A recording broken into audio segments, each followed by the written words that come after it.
حدیث مبارک کی راضی نبی علیہ السلام فرمائی وَإِذَا عالم فضیلت فعابد باندې داسې دی لکه د سپوږمۍ فضیلت په ټولو ستورو باندې چې څنګه دی کفضل القمر علی سائر الکواکب لکه د سپوږمۍ فضیلت چې څنګه په ستورو باندې دی داسې د عالم فضیلت په عابد باندې هم دی علماء ته الله تبارک وتعالی لوی مقام ورکړی دی لوی مرتبه ورکړی ده ځکه دا د دین اسلام محافظین دي دا د دین اسلام حفاظت کوونکي دي حدیث مبارک کی راضی نبی علیہ السلام فرمائی وَفَضْلُ الْعَالِمِ عَلَى الْعَابِدِ كَفَضْلِي عَلَى أَدْنَاكُمْ نبی علیہ السلام فرمائی وَإِذَا عالم فضیلت پا عابد باندې داسې دی یو انسان داسې دی چې علم یې کړی دی او دویم انسان هغه دی چې هغه عبادت گزار دی نبی علیہ السلام فرمائی وی د عالم فضیلت پا عابد باندې داسې دی کفضلی علی ادناکم لکه زما فضیلت چې په یو عام صحابي باندې څنګه دی نبی علیہ السلام فرمائی بل حدیث مبارک کی راضی نبی علیہ السلام فرمائی وَإِذَا عالم فضیلت فعابد باندې داسې دی لکه د سپوږمۍ فضیلت په ټولو ستورو باندې چې څنګه دی کفضل القمر علی سائر الکواکب لکه د سپوږمۍ فضیلت چې څنګه په ستورو باندې دی داسې د عالم فضیلت په عابد باندې هم دی علماء ته الله تبارک وتعالی لوی مقام ورکړی دی لوی مرتبه ورکړی ده ځکه دا د دین اسلام محافظین دي دا د دین اسلام حفاظت کوونکي دي دا د دین اسلام چوکیداران دي حدیث مبارک کی راضی نبی علیہ السلام فرمائی ویو انسان د کور نه اوتو په دې نیت باندې چې هغه د قرآن علم زده کړي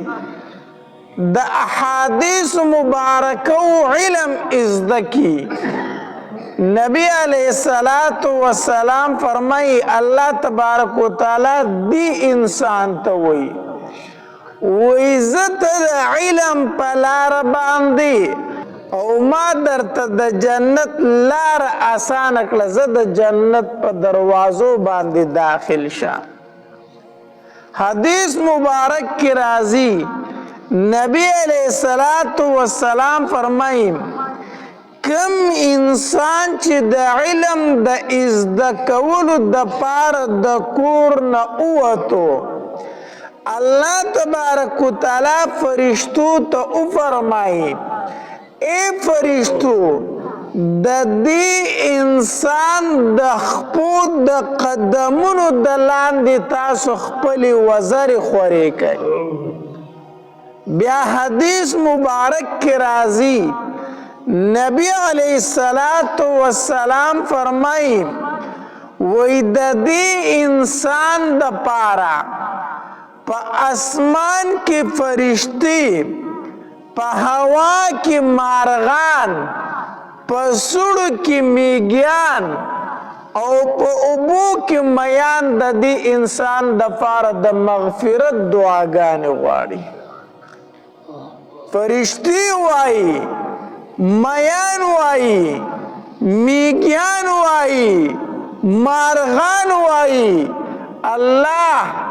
دا انسان ستا د کتاب د ازده کولو د پاره د کور نه روان شو، الله ته ورته مغفرت نصیب کا. دیو جن حدیث مبارک کی راضی نبی علیہ الصلوۃ والسلام فرمائی وی علم چې د علم دا د پیغمبران وراثت ته، د پیغمبر نه په میراث کې درهم نه دی پاتې شوی، دینار نه دی پاتې شوی، جایداد نه دی پاتې شوی، د پیغمبر نه په میراث کې صرف علم پاتې شوی دی. تدیو جن حدیث مبارک کی راضی چا چې علم ازده کو دا د پیغمبر وارث وګرځیدو. العلماء ورثة الانبیاء، د پیغمبرانو میراث واغس او د پیغمبرانو میراث علم و. نو خپل بچی دا علم تکینوي چې دا څه ازده کی، دا پس باندې فوشي. دا طالبان د مدرسو دا مونږ ته داسې کمزورې غونته خلک ښکاري، دا مونږ ته معمولي غونته کې خلک ښکاري،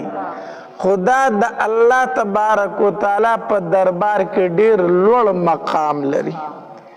ډیر لویه مرتبه لري. دا ځمکه چې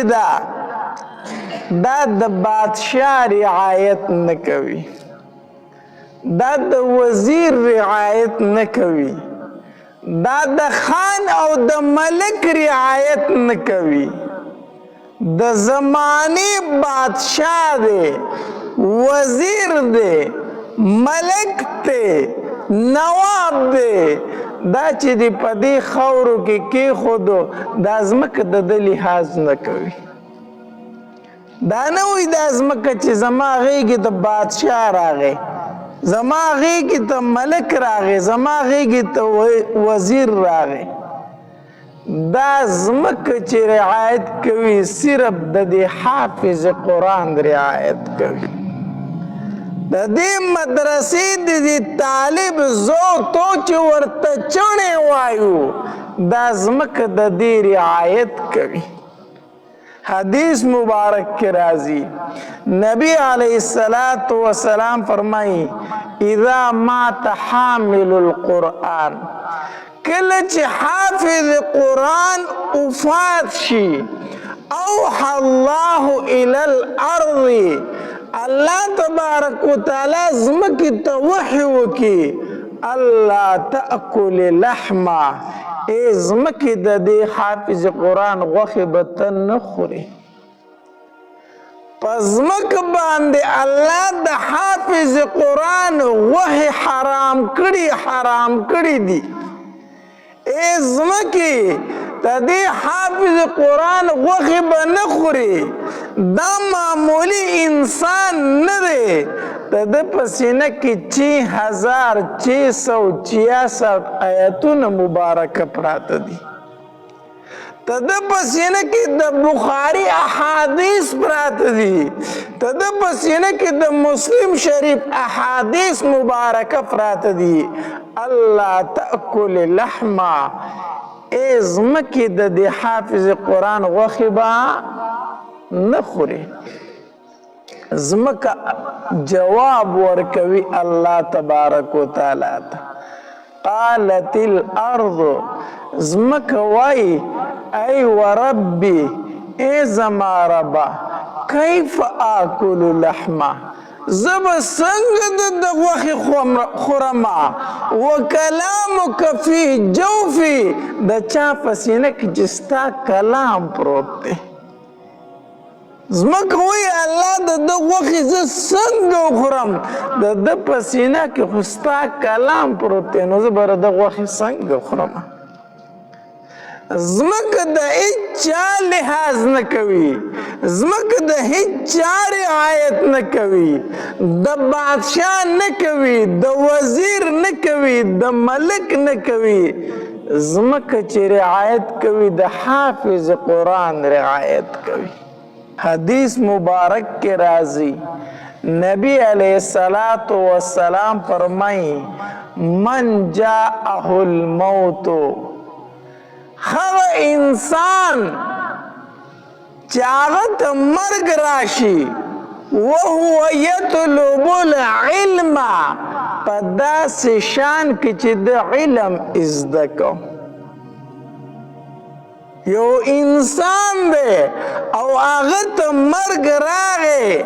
او دی د طلب د علم کې د قرآن علم ازده کو د حدیث علم ازده کو حدیث مبارک کی راځي لیحیی به الاسلام علم دی د پاره نه زده کو چې ما ته په امامتي میلو شي علم د معارضو د پاره د جګړو د پاره نه زده کو علم دی د پاره نه زده کو چې زه بل سړی سپک کم او کمزوری کم او ځان پې اوچت ثابت کم علم دی د پاره نه زده کو چې ما ته مو شهرت میلو شي او ما ته مشهورتیا میلو شي او خلک بو چې لوی عالم دی او خلک به ما ته کینی او پاسی نه کو علم د دې د پاره زده کو چې په علم باندې زه شهرت وګټم مشهور شم پې خلک به وایي چې لوی عالم دی کو علم دی د دې د پاره زده کو چې ما ته په دنیا میلو شي د الله د رضا د پاره د علم نه زده کو د دې عالم متعلق نبی علیه السلام فرمایي وی اور د جهنم به په عمل عالم باندې ګرمولی شي داسې عالم چې په خپل علم باندې عمل نشته دی نو نبی علیه السلام فرمایي په داسې عالم به اور د جهنم ګرمولی شي یعنی د ټول نه مخکې به دی ورته غورځولی شي نو حدیث مبارک کی راضی لیحیی به الاسلام علم ازدکو د نور مقصد د پارنا د نور مطلب د پارنا صرف اور صرف مقصد او غرض دو چې اسلام پہ ژوند کم زپی د دین اسلام خدمت وکم زه خلکو ته د الله کتاب ورسوما زه خلکو ته د نبی علیه السلام احادیث مبارکه ورسوم نو د مشکات شریف حدیث مبارک ته نبی علیه السلام فرمایي فبینه وبین النبیین درجة واحده د دې انسان او د پیغمبرانو په منځ کې به صرف یو درجه فرق مرګ ورته راغی په داسې حالت کې راغی چې د علم زده کو دا طالب العلم په طالبۍ کې شهید شو مړ شو نو د دو او د پیغمبرانو په مابین کې په جنت کې صرف یو درجه فرق مثال فتور پیغمبر ته الله تبارک وتعالی 100 درجه ورکی په جنت کې نو دی طالب العلم تبا یو کم 100 درجه ورکی او دا یو درجه د ولی نه ملاویږي ځکه هغه انبیا دي پیغمبران دي او دی پیغمبر نه دی دی به ځکه د نو مقصد دا دی چاته چې په طلب د علم کې مرګ راغی دی به د پیغمبرانو په ګاونډ کې پاتې کېږي دی به د پیغمبر ګاونډي وي مونږ ټولو ته د الله تبارک وتعالی په داسې حالت کې مرګ راکړي چې مونږ په طلب د علم کې یو علماو لیکلي دي وی یو سړی دی او هغه ته دا فتح ولګېده چې زه مرم زه مړ کېږم دی دې په دې وخت کې کوم عمل وکړي چې په هغې عمل کې دله مرګ راشي او د دنیا نه پکې رخصت شي کوم عمل دی دی وکړي تا ته به څنګه پته لګي کله ناکله ډاکټرانې چوټي کي که نه یا زه ته پې پوهېږو چې د حالت سخت دی دی د مرګ دی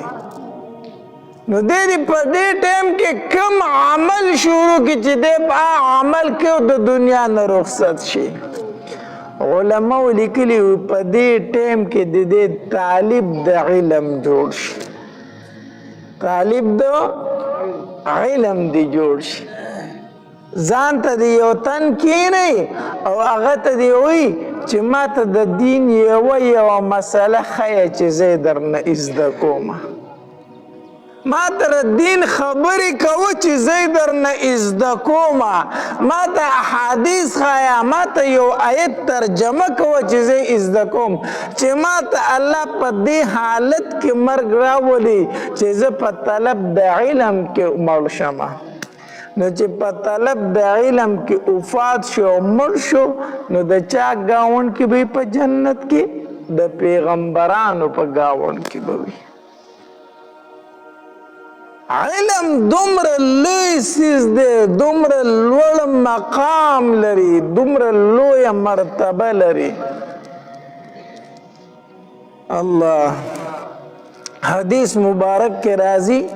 نبی علیہ الصلوۃ والسلام فرمائی وی اذا مات الانسان انقطع عنه عمله الا الثلاث نبی علیہ الصلوۃ والسلام فرمائی حدیث مبارک تے کله چې یو انسان وفات شي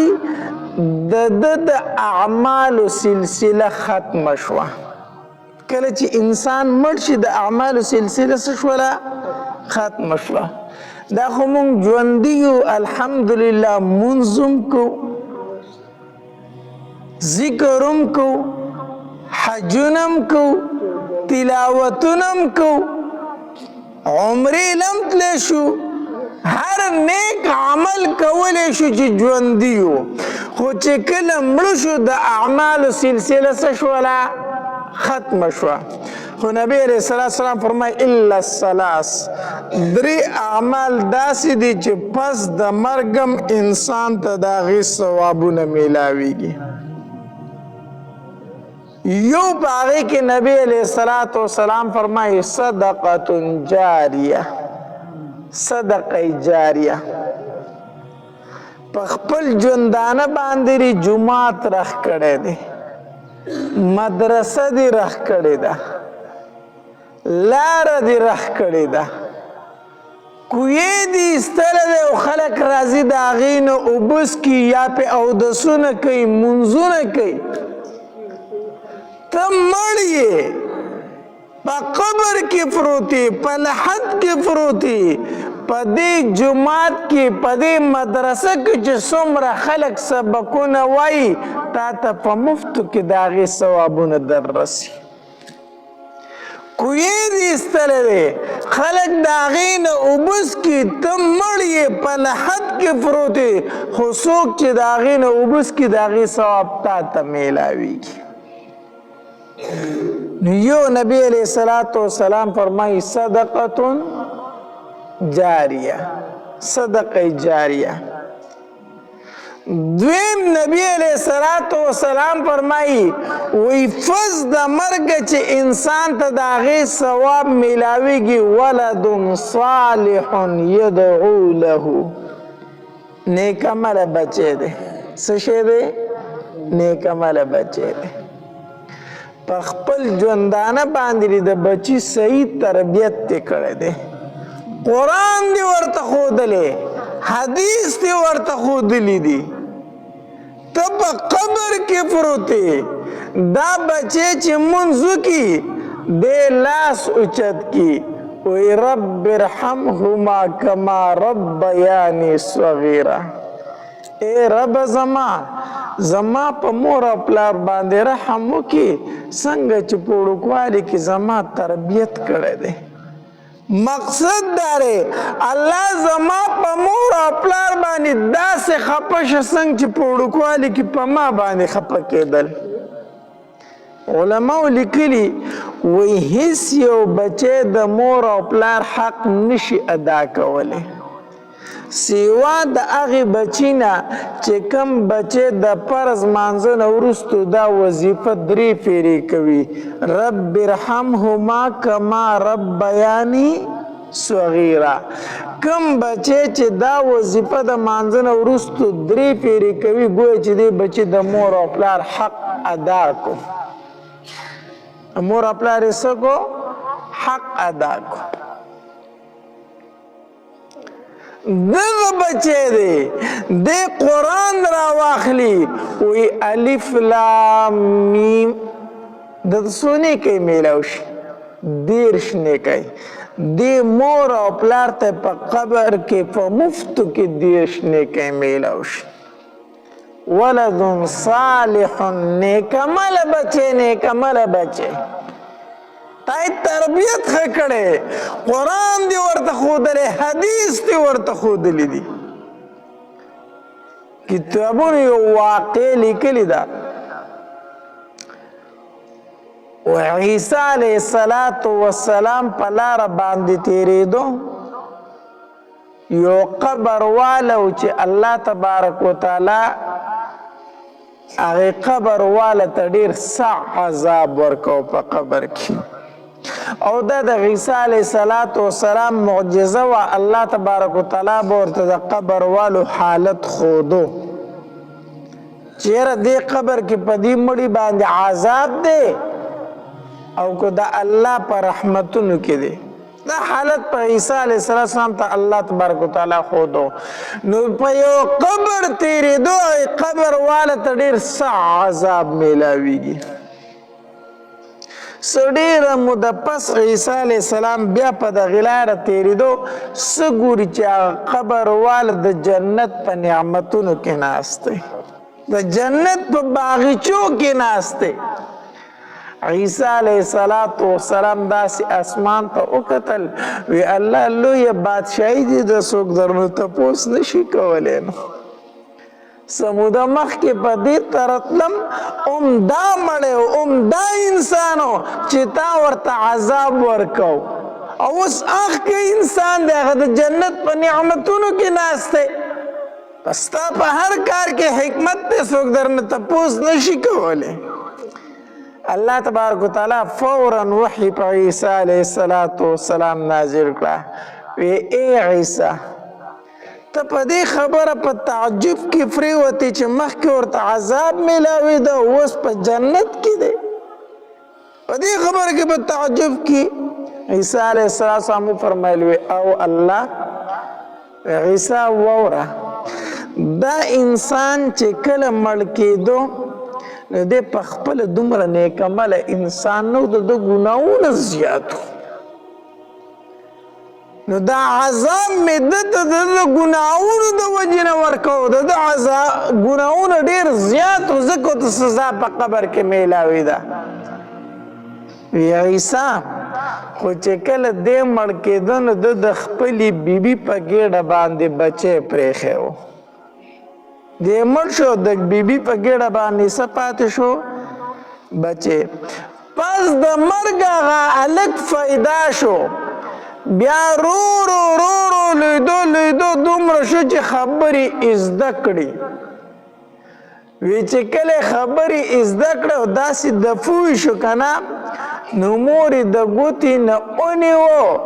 عبادت خانې ته یې د هغې وخت استاذ او امام چې و هغلی به وستو او هغه ته یې وي چې ده ته سبق شروع که هغه وخت کې انجیل و چې ده ته سبق شروع کا نو استاد صاحب په مسجد کې دی بچی ته شروع کړه وی بچی وایا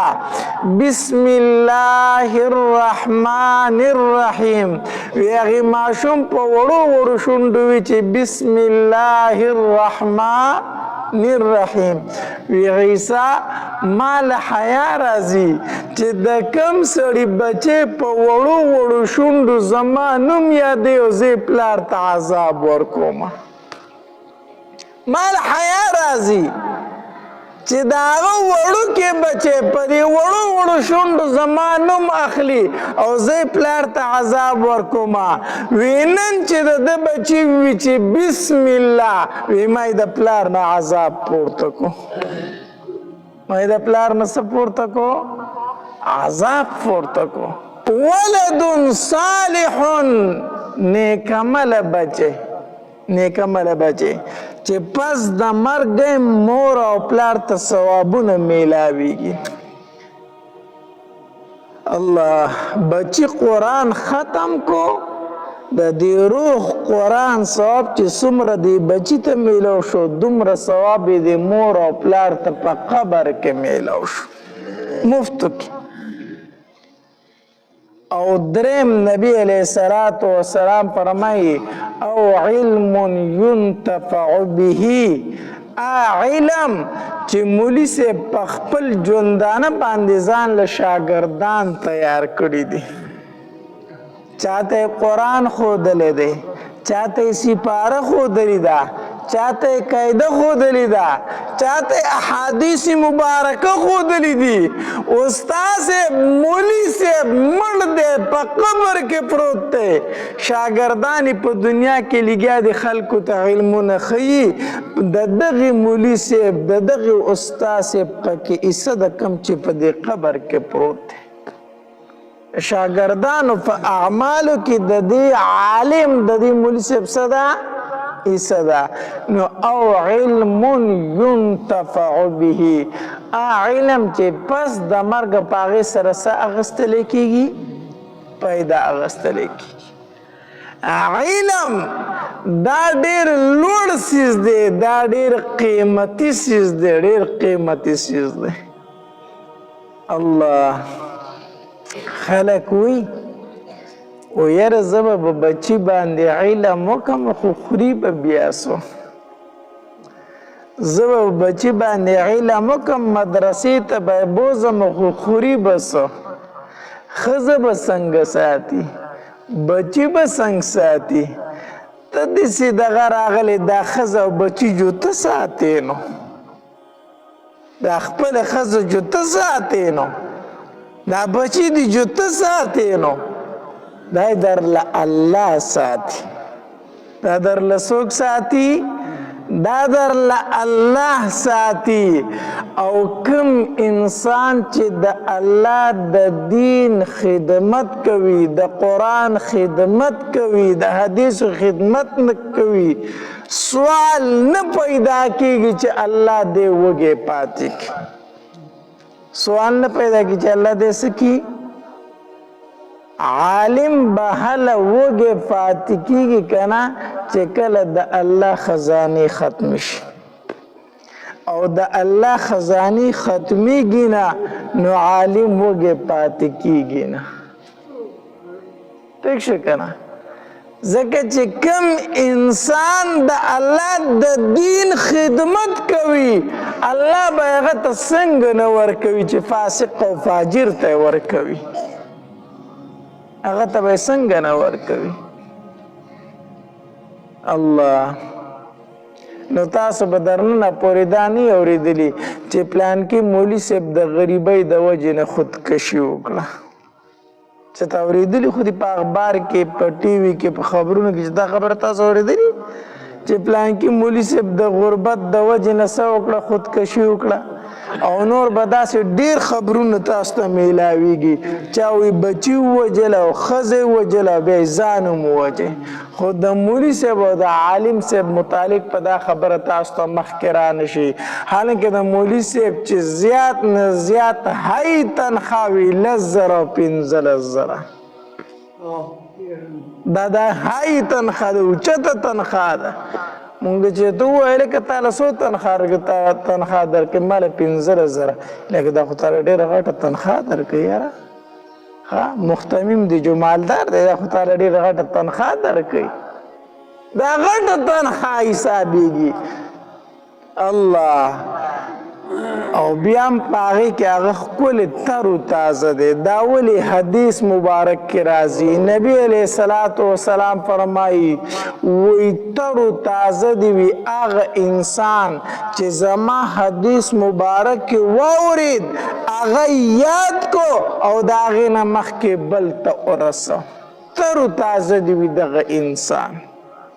نو دا مولان احادیث مبارکه په خپل هم یادوي او مخکې نورو ته هم رسوي دی به ټول عمر تر و تازه غوړ او زیړ وي انشاءالله ځکه دا دعا د چا ده د نبي علیه الصلاة والسلام نو دی وایي خوري به څو بیا به څه کوي الله نو د خپلو بچو نه عالمان جوړ کړئ د خپلو بچو نه حافظان جوړ کړئ عالم له الله ډېر لوی قدر ډېر لوی شان ورکړی حدیث مبارک کې راځي د نبی علیه الصلاة وسلام نه پوښتنه وکړه شوه وی د الله پاکه پیغمبر دوه وروڼه دي دا یو ورور چې دا عالم دی او دا بل ورور عابد دی دا یو ورور عالم دی علم یې کړی دی خو صرف فرض مونځ کوي صرف څه کوي فرض مونځ کوي او فرض روجي نیسي او دا بل ورور عابد دی دی د شپې تهجد هم کوي نفلي روجي هم نیسي فرض خو کوي خو نوافل هم کوي نو په دې کې کم یو غوره دی نبی علیه الصلاة والسلام وفرمایل عالم پکې غوره دی څوک پکې غوره دی عالم پکې غوره دی اوس په ستا په ذهن کې دا سوال راځي چې عالم څنګه غوره شو هغه صرف فرض لمونځ کوي بیا ځان له اوده کېږي خوبونه کوي او کله کله وایي که نه یاره دا مولي صاحب خو نفلي روجې نه نیسي مونږ ته بیانو کې خو په خپله روجې نه نیسي مولي صاحب نفلي روجې چې نیسي نو دا 14 کتابونه به ورله بیا څوک پړاوي هغه چې سار شروع کې د ماښامه پورې هغه مسلسل سبقونه وي نو چې روجه ونیو بیا خو به پړستن لخپې ورکړي اوده به شي نو بیا کتاب ویلی شي نو دلته 14 کتابونه هغه پړاوي نو هغه روجه څنګه ونیسي نو هغه صرف فرض روجی نیسی او فرض منځونه کوي نبی علیہ السلام فرمایي وایي دا په دې عابد باندې غوره دی غوره څنګه غوره دی نبی علیہ السلام فرمایي کفضلی علی ادناکم لکه څنګه چې زه په تاسو کې په یو ادنا صحابي باندې غوره یم دکه شانتې د عالم رور په دې عابد باندې غوره دی په دې عابد باندې غوره دی نو د خپلو بچو نه عالمان جوړ کړئ د خپلو بچو نه حافظان جوړ کړئ دا فز د مرګ یوه صدقه جاریه ده او دا هم یاد وساتئ کو چېرته د خپل بچي د صحیح تربیت ونه کو په سمه لار دې روان نه کو او په دې نشو تماشو په شراب او زیناونو او بدکارو کې دې پرېښودو الله دې نه کړي او د دنیا نه لاړې نو څومره ګناهونه چې دی کوي ستا پکې برپور حصه ده ولی د پلار ذمہواری دا ده چې دی به د بچي صحیح تربیت کوي دا د پلار ذمہواری ده حد په خپل کوشش وکړه وس یې پې وکړه بیا هم په سمه لار نه شو بیا پې دی ګناهګار نه دی خو که ده د هغه د کالج غور کړی دی د یونیورسټۍ فکر یې کړی دی د هر ځای فکر یې کړی او د دین فکر یې ورله نه دی کړی او دا پلار مړ شو دې بچي ناروا کولی ضرور د ده په ګناهونو کې د دې پلار حصه ده دا یوازې بچي پیدا کول نه دي دوی ته قرآن ښودل دي دوی ته احادیث ښودل دي د دوی تربیت کول دي د هر مشر نه به د کشر متعلق تپوس کیږي چې تا د ده تربیت کړی دی او که نه دی کړی الله نو د خپلو بچو ښه تربیت وکړئ او د علماو قدر کوئ د علماو عزت کوئ ملا طالب ته سپک مه ګورئ ملا طالب ته سپک مه ګورئ دا د الله نازولی دي په مقدس ځمکه باندې دا د الله نازولی دي په مقدس ځمکه باندې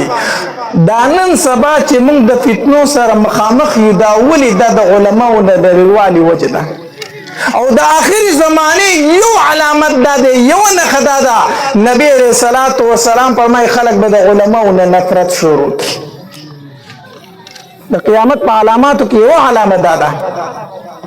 نبی علیہ الصلوۃ والسلام فرمای زرد چې په دې خلکو باندې به یو زمانه راشي یفرون من العلماء والفقهاء چې د علماو نه به تختی دا خلک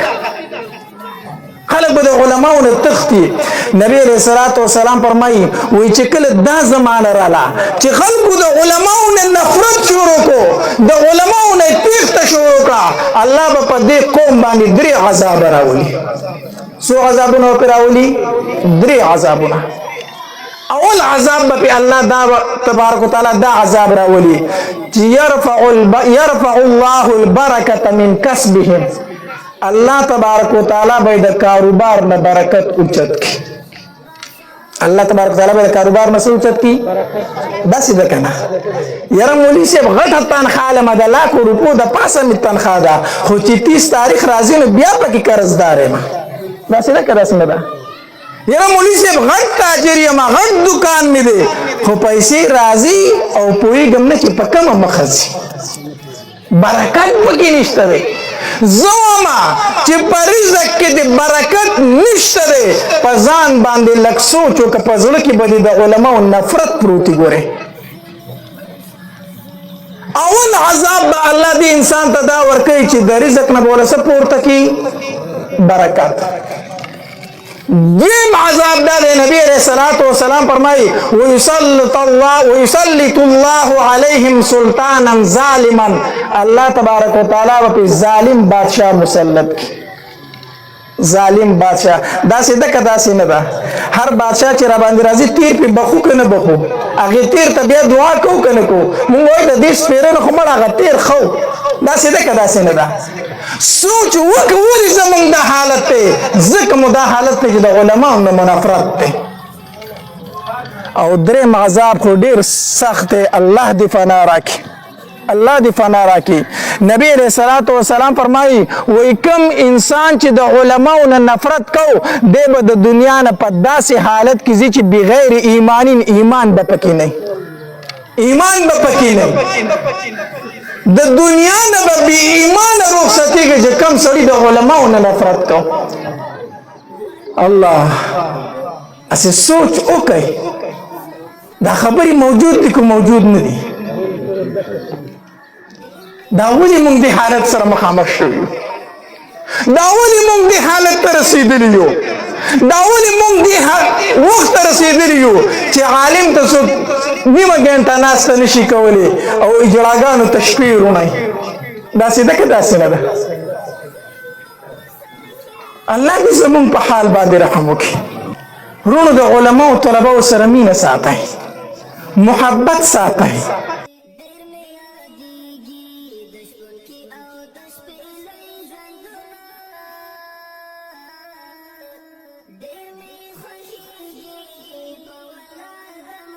دا چې خسته بیانات اوریدلو لپاره زموږ یوټیوب چینل واجد اسلامیک سټوډیو سبسکرایب کې په دې به تاسو ته ان شاء الله العزیز خسته واقعګانې او بیانات ملاويږي او د غنټې د نشان در سره کلیک کړئ تاسو ته آینده نوې ویډیوګانې مخې ته راځي او د خپل ملګرو سره لازم د ثواب په نیت باندې شریک کړئ او په کمنټ کې ماشاءالله سبحان الله لازم ولیکئ ډېر مننه والسلام